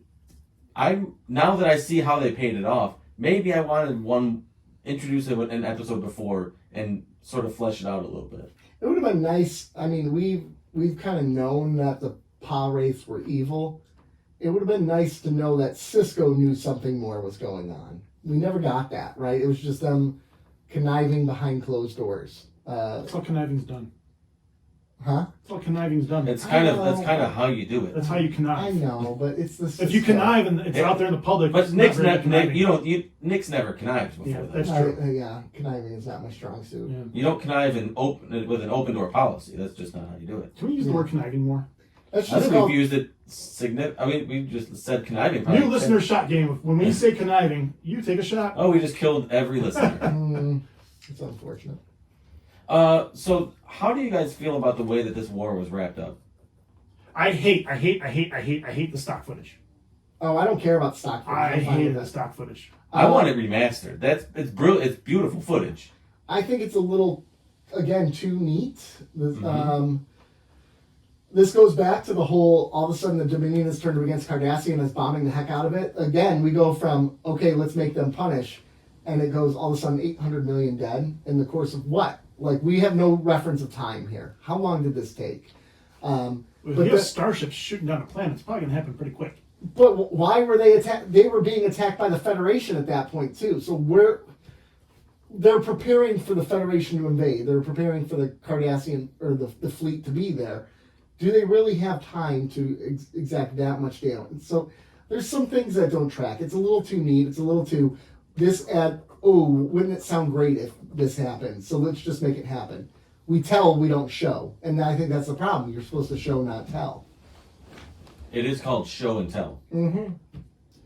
Also, the founder and Wei Yun were pretty bitter at that moment, so they probably weren't thinking very logically. That's fine. No, that's fine with me. But I wish there was more to understand. Like, for instance, realizing this was a dumb decision to do because now your fleet's getting destroyed because you're like, it would have been nice to be like, we need to get there quick because they're bombing the crap out of Cardassia. Now we need to save their people. Like that scene with the scene with Martok and Cisco on the planet, and Ross was there too. That was a great scene, right? And they're like, we're not going to toast over dead bodies. We're not going to do it. Because that was a great scene. They realized, like, holy crap, this war, like, innocent people died.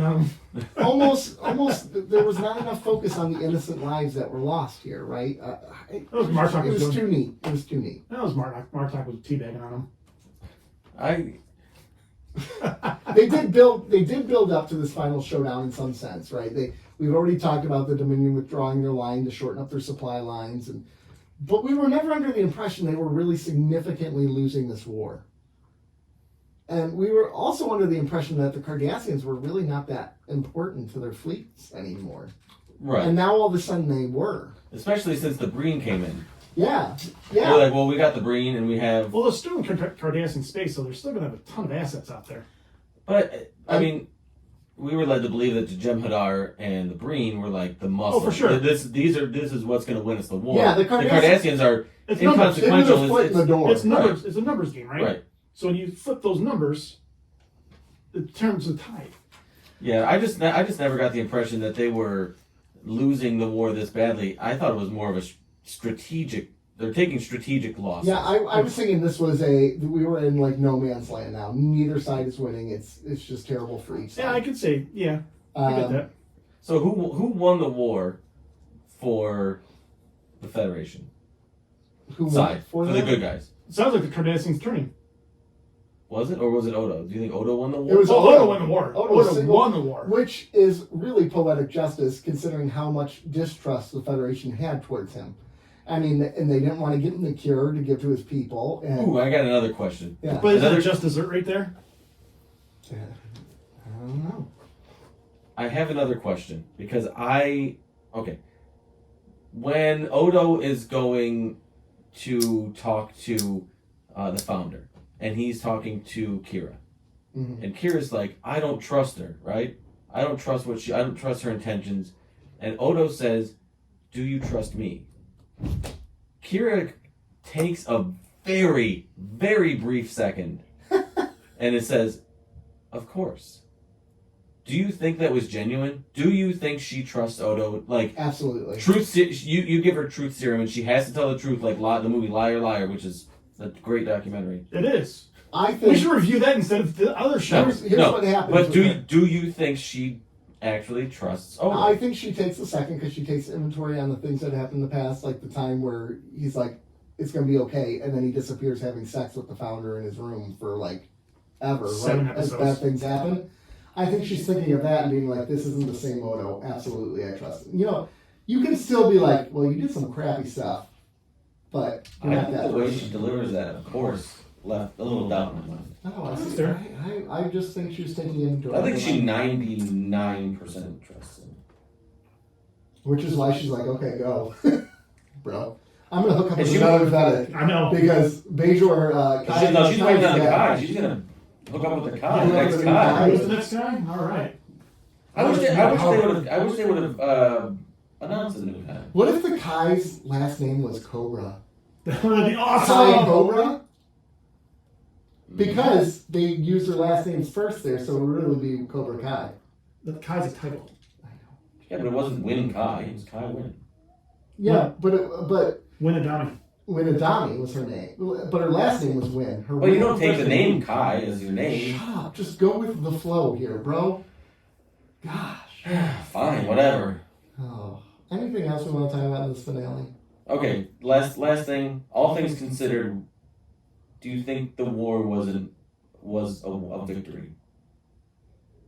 I mean, yeah, because they won. I mean, plus... Well, I know they won the war, but taking stock... I think the founder is right. I mean, the amount of deaths that they had. And deaths they avoided by her not going. But it's kind of like World War One, right? Like, that's a war that didn't need to happen, and there was a ton of unnecessary death for it. This is the same thing with this war. This war did not need to happen. No side... Historically, how will this war be looked upon?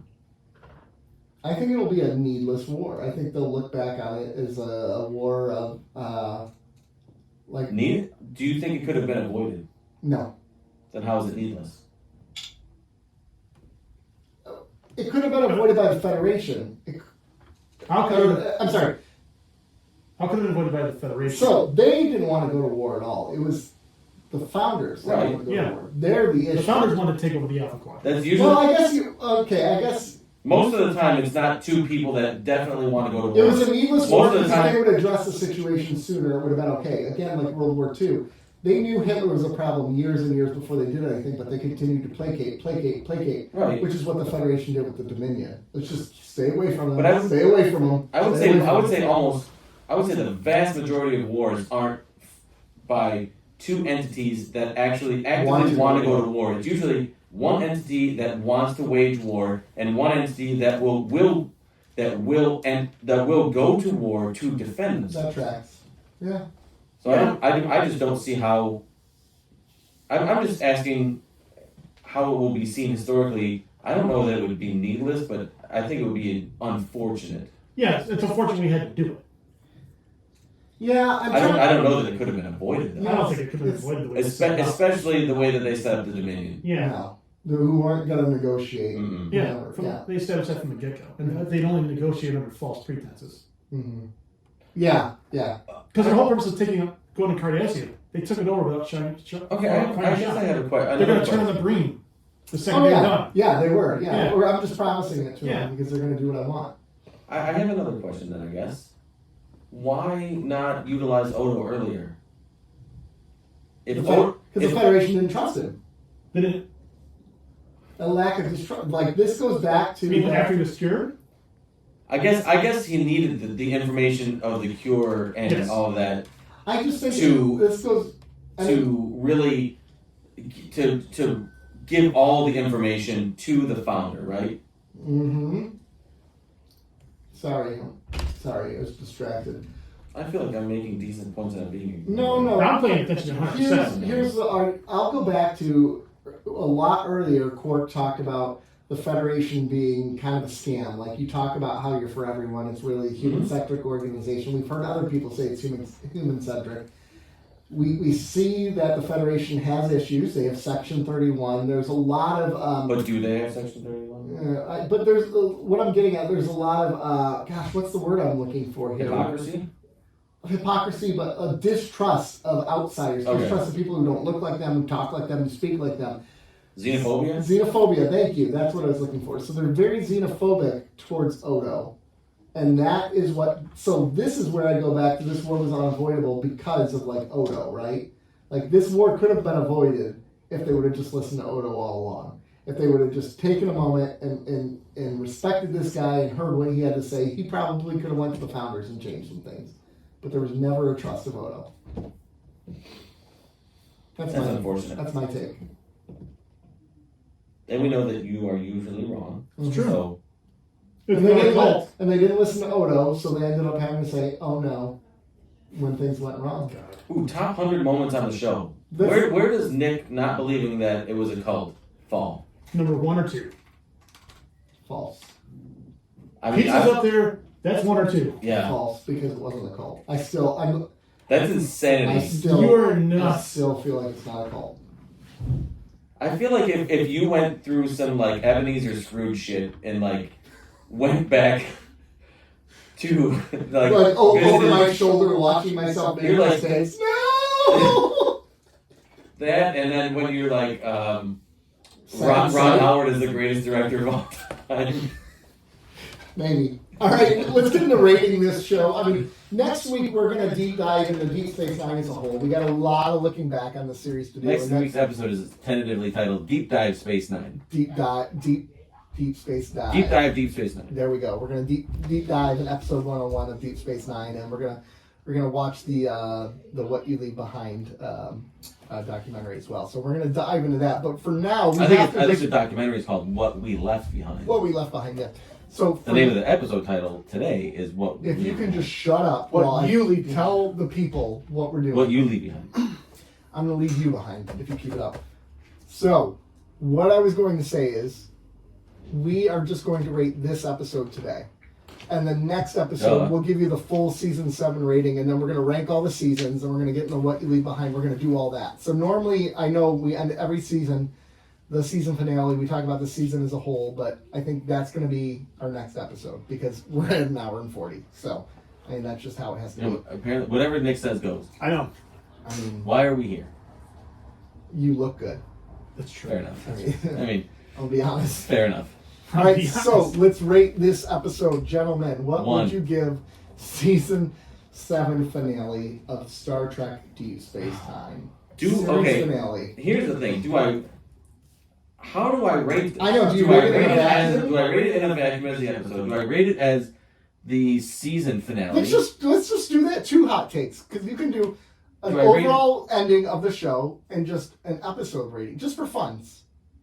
Because I would rate them differently. If I'm rating this as the finale of Deep Space Nine, I give this a 6.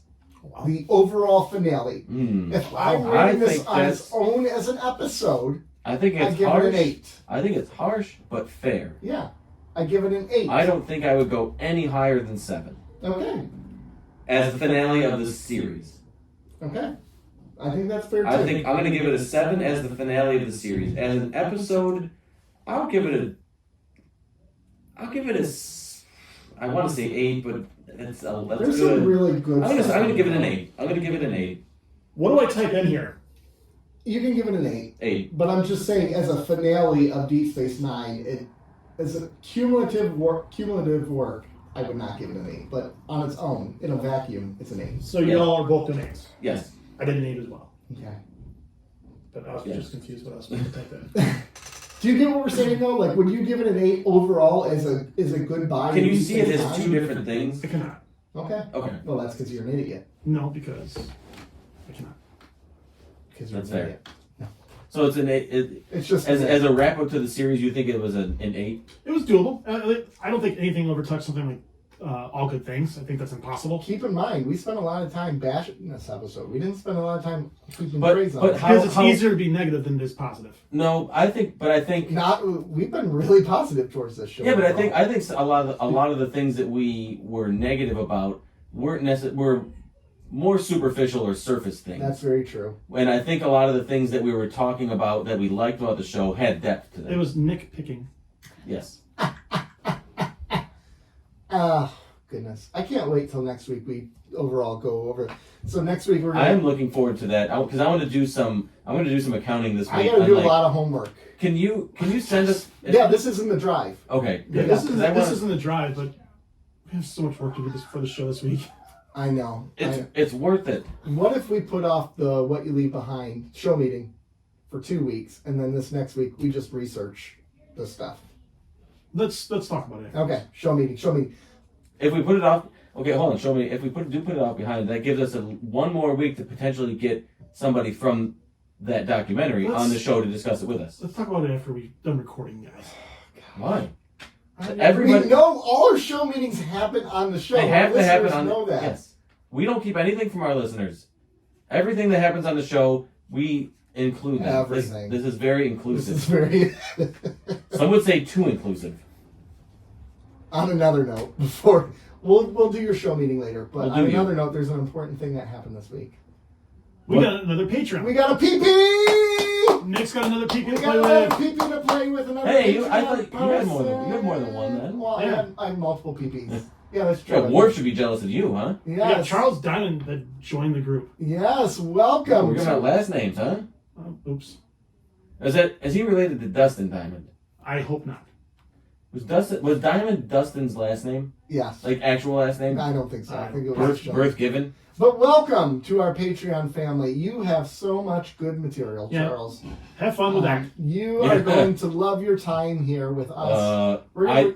Does Charles know what he's getting himself into? He doesn't, but he will. So deal with it, Charles. Yeah. But welcome. We're happy PPs, to you have should tell everybody why And they should join us. PPs. Patreon. Tell people to join us, PPs. We need that. We need it. Charles, Today we're welcome. having a Patreon afterwards, and guess what we're going to be Patreon talking about on party. Patreon?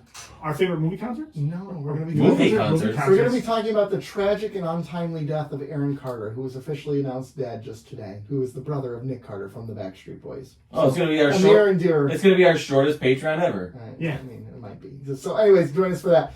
Where can you find us, gentlemen? Patreon! Yeah, Patreon. Keep up with the Cardassians. Patreon. Keeping up with. You can find us Hey, at. follow wherever Charles. Instagram. Keeping _up_ Cardassians. At Cardassians Pod. I can change it to @Cardassians Prime. Oh, 734 I'm not 494 0980. Give us a call. Y'all, we love you. Thank you for joining us for episode Facebook, too. 100. YouTube as well. Yeah, join us on all those things. Like, follow, subscribe, rate. We love you. This was Nick. This is Rob telling you to tell your friends about us as well. This is Joe. We love you.